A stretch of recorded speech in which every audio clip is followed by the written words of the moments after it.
matches, I think, for Schalke under his belt. He's still making a few high-profile mistakes, I would say.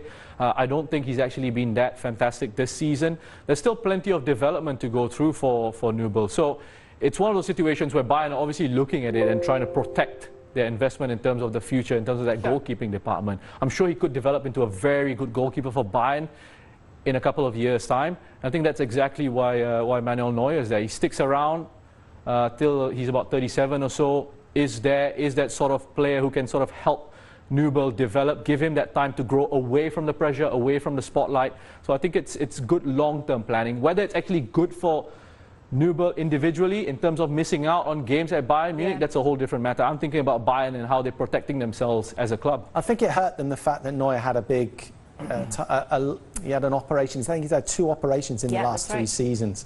And I think it's hurt them.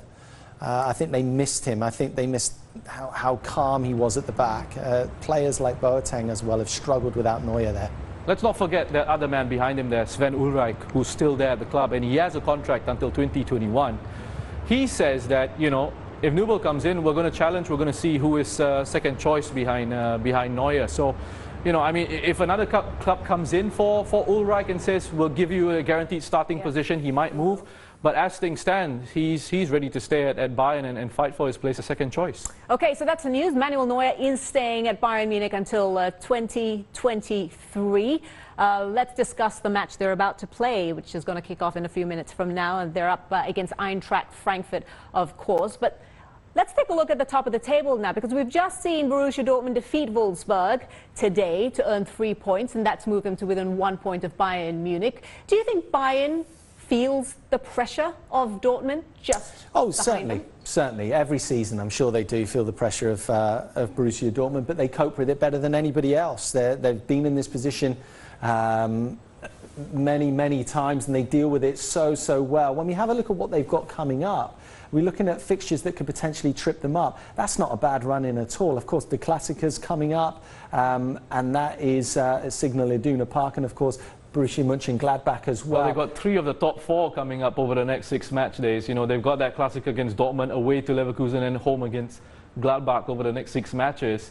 A bit of a break perhaps in between with Düsseldorf and Werder Bremen there. But yeah, it's a tough run of fixtures coming up for Bayern Munich, I think. Is the German Cup still ongoing? It is, isn't it? So they've got quite a few matches to play in. Yeah, that's at the semi-final stage as well. Yeah. So we'll see what happens in the weeks to come with that as well, obviously with the situation around the coronavirus. But I mean, John brought up the fact, John brought up how Bayern deal with pressure, and it's incredible. We still talk about Bayern and pressure, whether they feel the pressure, but they've shown us throughout year on year how they've dealt with it. Absolutely. And I think, you know, it stands them in really good stead in the running. Okay, so Bayern Munich, they also have 3 games in 7 days, so that's a lot of football they've got to prepare for themselves for. John, are you looking at Bayern Munich? How are they lining up today? It's a very standard Bayern Munich side. They've got Manuel Neuer at the back line there. His starting position is going to be nice and high. As Russian said, one of the best goalkeepers in the Bundesliga, in the world. I think he's second probably to Jan Sommer right now. Alphonso Davies is really having a breakout season. Absolutely electric, and he pushes Alaba, who for me has been the best left-back in world football for the last couple of seasons, inside to a centre-back position, and that's been seamless. Joshua Kimmich playing in his preferred central midfield area, and he keeps everything pivoting nicely, rarely gives the ball away. And on the right-hand side, Kingsley Coman, he's had some injury problems, but he always managed to recover pretty well, and it doesn't take him long to get up to speed, and that's what he's all about. He's all about pace, all about speed. Thomas Müller, a little bit of a renaissance season for him, getting the goals, getting the assists again. But that's what Robert Lewandowski ahead of him is all about, just non-stop scoring. I think it's, 26 goals this season 26 for him? goals in the league, 40 in all competitions. Absolutely incredible. Doesn't look like he's slowing down, rarely gets injured. And even when he has to pop out for a groin injury, he's back quick as a flash and amongst the goals again. Incredible striker. He really is absolutely fantastic. One of the best the Bundesliga's ever seen. Okay, this is Bayern Munich. You're looking at Robert Lewandowski. Let's take a look at the Frankfurt lineup. How are they going to tackle this Bayern Munich side today? The current league leaders, Roshan. Well, they've had to make a few changes to their lineup. Last weekend's performance against Gladbach was a little bit disappointing, and one of those changes that comes in is Danny Da Costa at right back. They've also got Mijat Gacinovic coming in to the side, and Andre Silva will come in up front for them. But Hinteregger in central defence has been fantastic, not just defensively, but in a goal-scoring sense as well. He's got 6 goals for them this season, mostly from set-piece situations, attacking crosses, attacking corners that come in. You've got Roder sitting in midfield along with Fernandes and Kostic in there. I'm quite certain Kostic is going to be playing on the left-hand side. Ilsanka is going to be playing in the middle. So it's going to be the other way around than what you see on that image right there. Andre Silva to lead the line. Gacinovic on the other flank there. It looks like they will want to try and pack that midfield. But with the pace that they have in Gacinovic, with the pace that they have with Kostic, down the left-hand side, it gives them opportunities to definitely attack Bayern Munich. And I think what we're going to see as well is Da Costa coming in and giving them that little bit of width and pace down the right-hand side as well from a full-back position. So they're definitely going to be looking at trying to play very compact in those spaces, drop off into midfield, perhaps at times press a little bit higher, and then look for spaces in behind to hit on counter-attacking situations. Now, there was such a deadly force up front last season, weren't they, with Rebic and Jovic up front. This time, they're starting with Andre Silva. They're leaving Bas Dost on the bench. They've scored only 2 goals in the last 4 league games. John, do they need a little bit more bite up front, perhaps start 2 strikers up front? Oh, yeah, certainly. When you're playing against Bayern Munich, you need a lot more bite. I just don't think that they can afford to have 2 strikers up front against Bayern Munich playing at the Allianz. I just don't think they can.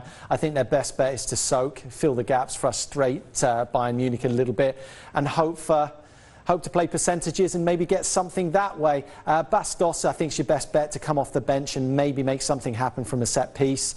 But look, when you're missing Rebic and you're missing Luka Jovic, it's going to be tough. Yeah, exactly. Yeah. It's going to be tough. One thing's for sure, though, Roshan, you mentioned Da Costa at right back. If you're playing against Bayern Munich and you don't have pace in the fullback positions, you're going to struggle massively, because that's where they really hurt you and they get in behind you in the fullback areas. But they have pace in those fullback areas. And Ndika has got rip-roaring pace going back towards his own goal. So this should be okay in the wide areas. Okay, good stuff. Frankfurt are the underdogs, aren't they? Clearly the underdogs, but don't forget what they did on match day 10. They smashed Bayern Munich 5-1. Can they do it again? Well, you can find out after break. We'll have kickoff at the Allianz Arena coming up next.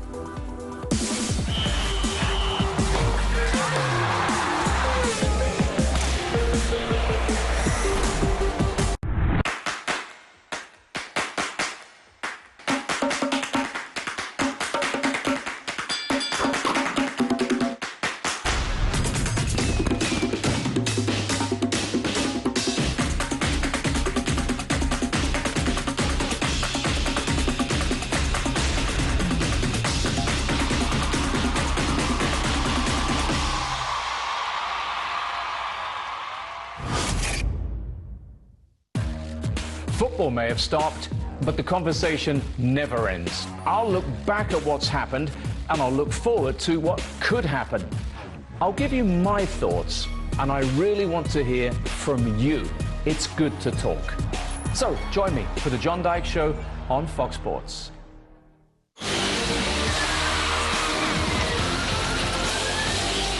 The Bundesliga broadcast is brought to you by Fisherman's Friend. Powerful, refreshing.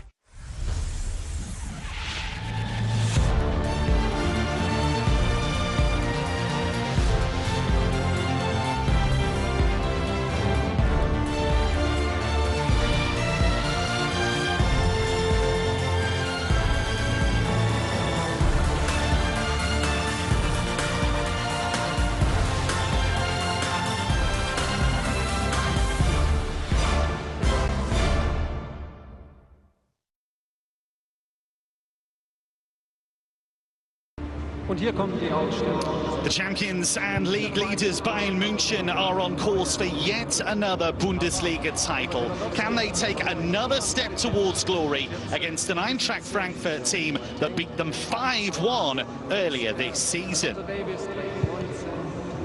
Well, that humbling defeat at the Commerzbank Arena proved to be a pivotal moment in Bayern's season. It prompted them to replace former Frankfurt coach Niko Kovac at the helm, and the Croatian successor Hansi Flick has revitalised the team.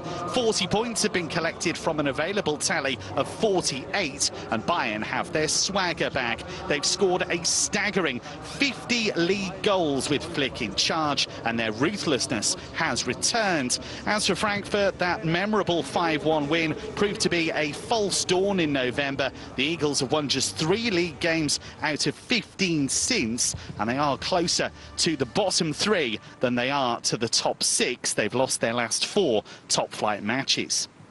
Well, Borussia Dortmund's win at Wolfsburg has cut the gap at the top. The top 2 meet on Tuesday in Dortmund in Der Klassiker. Bayern have won 5 of their last 6 league games in this stadium. Overall, they've won 15 of their last 16 competitive matches, home and away. This is a team in sizzling form. Frankfurt have made 13 Bundesliga visits to the Allianz Arena. They've collected the grand total of 1 point. The Eagles have the worst away record in the entire division. They've lost 9 of their 12 matches on the road, and they're the only team in the Bundesliga without a clean sheet on their travels. They've been outside the top 8 since matchday 10.